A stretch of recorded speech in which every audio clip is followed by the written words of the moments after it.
Para algunos es el mejor mediano de toda la historia. Tiene 14 defensas del título, reinando por 7 años en esta categoría y yéndose del pugilismo sin que nadie le pudiera quitar este cinturón, solamente superado por Bernard Hopkins, un hombre con una vida tan brillante como tormentosa, considerado uno de los mejores peso mediano de toda la historia y el pugilista más importante de la historia de Argentina, el gran peleador que se fue con el doble de peleas de los pugilistas de hoy en día. Sí, con 100 peleas, de las cuales la mayoría las ganó por la vía del knockout. El hombre que nació en la extrema pobreza se convirtió en campeón mundial. Esto lo llevó a destacarse en el mundo del cine, y después de que se retiró de los cuadriláteros, su vida empezó a decaer de tal modo que terminó en tragedia. Hoy la historia del gran pugilista Carlos Monzón.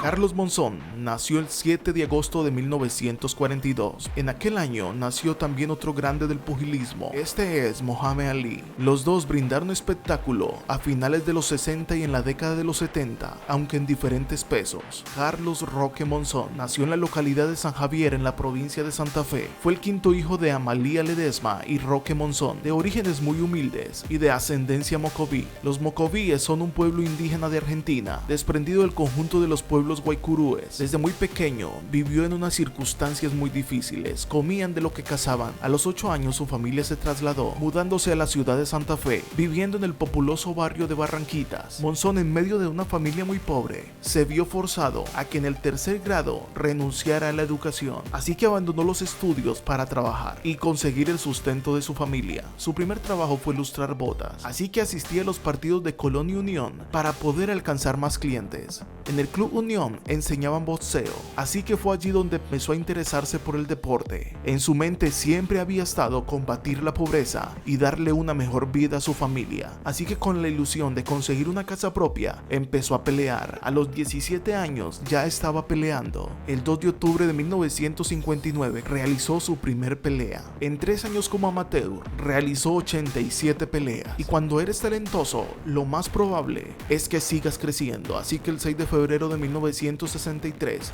hizo su debut como profesional al enfrentarse a Ramón Montenegro, a quien derrotó por la vía del knockout. Pocas peleas más tarde, perdió algunas de ellas. Todavía le faltaba madurar, le faltaba pulir su estilo. Pero eso sí, después de 1964, que peleó frente a Alberto Masi, no volvió a perder. Solo faltaba acondicionar algunas cosas para convertirse en un gran peleador que no conocería más la derrota. En 1966, en septiembre, peleó contra Jorge Fernández, ganando el título argentino de la FAB de peso mediano. Un año más tarde pelearía contra el primer norteamericano, Benny Briscoe, hasta que el 10 de junio de 1967, en el mítico lugar de Luna Park, peleó contra Jorge Fernández, ganando el título sudamericano de peso mediano. Poco a poco iba formando peleas, hasta que completó 67 de ellas, de las cuales había perdido solamente 3. Era un hombre que tenía mucho talento, pero a 67 peleas no había levantado un título mundial. Corría el año de 1970 y peleó contra Santiago Rosa, un dominicano al cual Monzón le ganó. Cerca del Luna Park se reunieron en un restaurante el promotor de un peleador que era campeón mundial llamado Nino Benvenuti. El promotor de Benvenuti pensó que Monzón era un rival con el cual su promovido iba a disfrutar, iba a brindar una buena pelea, pero fácilmente ganaría el italiano. Para Nino Benvenuti, este era una pelea que lo haría lucir bien. Monzón no tenía las características para ganarle a él supuestamente. Lo que nadie sabía era que Monzón estaba esperando una oportunidad para llegar a lo más alto del pugilismo. Ganar un título mundial es lo más importante, así que la pelea se cuadró para 1970.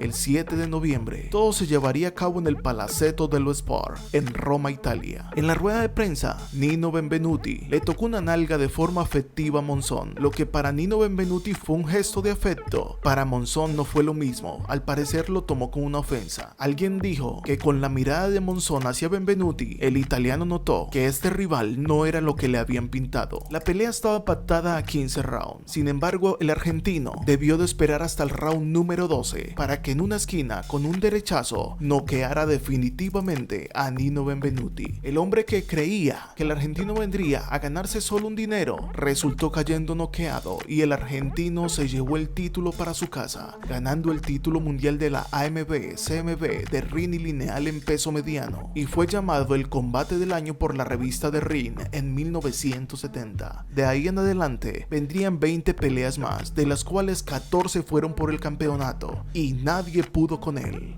Nino Benvenuti quería la revancha, así que en 1971, esta vez en Monte Carlo, iría para derrotar a Carlos Monzón, pero lastimosamente para el italiano debió de irse para su casa nuevamente con una derrota. Posteriormente pelearía contra Emily Griffith, Danny Moyer, Jean-Claude Gaultier, Todd Butts, Benny Briscoe. Ninguno de estos peleadores pudo quitarle el título. En 1974 pelearía contra José Mantequilla Nápoles, una pelea pactada a 15 rounds que terminó en el round número 7. No había rival para Carlos Monzón, lo demostró en todo el mundo, por donde quiso ir, siempre ganó. Para esos años ya era un reconocido pugilista, le habían cogido mucho cariño en su país, tanto que lo quisieron tener en películas, pero de eso hablaremos un poco más adelante. Las últimas 2 peleas de su historia como profesional fueron en Monte Carlo, una de ellas el 26 de junio de 1976 contra el colombiano Rodrigo Rocky Valdés, un hombre que fue campeón del mundo 2 veces y que le aguantó toda la pelea a Carlos Monzón. Era grande su nivel para alcanzarle a aguantar toda la pelea al argentino. De todas formas, la pelea la ganó Monzón. La segunda pelea contra Rodrigo Valdés sería el 30 de julio de 1977, nuevamente pactada a 15 rounds. Aunque es de anotar, el colombiano provocó la primera y única caída de la carrera de Monzón, esto en el round número 12. De todas formas, el argentino ganó el encuentro. Rodrigo Valdés no fue capaz con Monzón, pero se llevaría para su casa el orgullo de ser el único que lo pudo tumbar en toda su carrera. El argentino decidió retirarse a la edad de 35 años después de realizar 100 peleas, ganando de ellas 87, 61 por la vía del nocaut y con solo 3 derrotas en 100 encuentros. La verdad es que son números muy buenos los que tiene Carlos Monzón. Solo 3 años antes de retirarse del pugilismo, hizo parte de la película argentina protagonizada con Susana Jiménez, llamada La Mari. También participó en las películas Soñar, Soñar de Leonardo Fabio, Amigos para la Aventura y Las Locuras del Profesor de Palito Ortega, además de participar en otras películas. Era un hombre amado en Argentina, había brindado logros muy importantes para su país y también se había destacado en las pantallas. Pero Carlos Monzón tenía algo dentro, tenía un fantasma que nunca lo había soltado. Era un hombre calmado, pero al momento de tomar perdía el control. Susana Jiménez dijo en una entrevista, él se tomaba 2 whiskies y ya era capaz de destrozarlo todo. Más tarde, esto sería un problema que traería la tragedia para su vida. A propósito de Susana Jiménez, era una bella actriz en esos momentos y fue una de las mujeres que tuvo Monzón, pues Monzón era conocido por mujeriego. Después de haber terminado su primer matrimonio con Mercedes Beatriz García, en 1981 conoció a una modelo uruguaya llamada Alicia Muñiz, con la cual tuvo un hijo a quien llamaron Maximiliano. Después de estar 7 años con ella, el 14 de febrero, sigue el Día de los Enamorados de 1988, se encontraban en una casa, pero en medio de ellos había alcohol.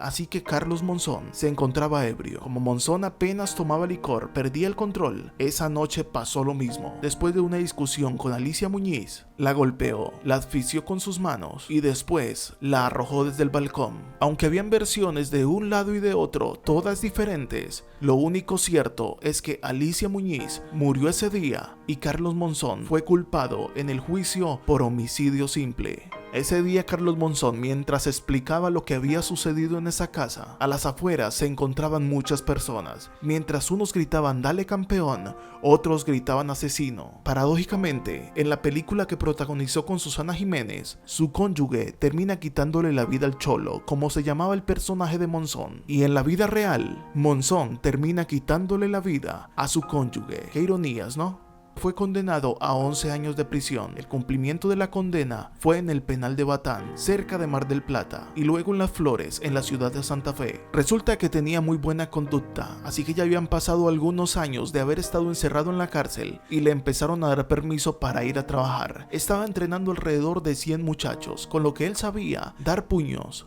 Así que en los días iba a trabajar y en las noches venía a dormir al penal. En una de esas salidas, algo pasó en la carretera y tuvo un accidente automovilístico en el paraje de Cerrillos. El auto dio alrededor de 7 vueltas y fue encontrado sin vida el cuerpo de Carlos Monzón. Todo esto ocurrió el 8 de enero de 1995. Carlos Monzón contaba con 52 años de edad y se fue prematuramente, sin pagar la condena y sin poder ver el resultado del trabajo que estaba realizando. Esta es la historia de un hombre que nació en la pobreza, se convirtió en un gran pugilista, en un reconocido actor, y los demonios que traía en su mente acabaron con su carrera. Si te gustó este video, dale like y suscríbete a Culturízate. Visita nuestro segundo canal, se llama Culturizados. Te dejo el link en la descripción. Bye.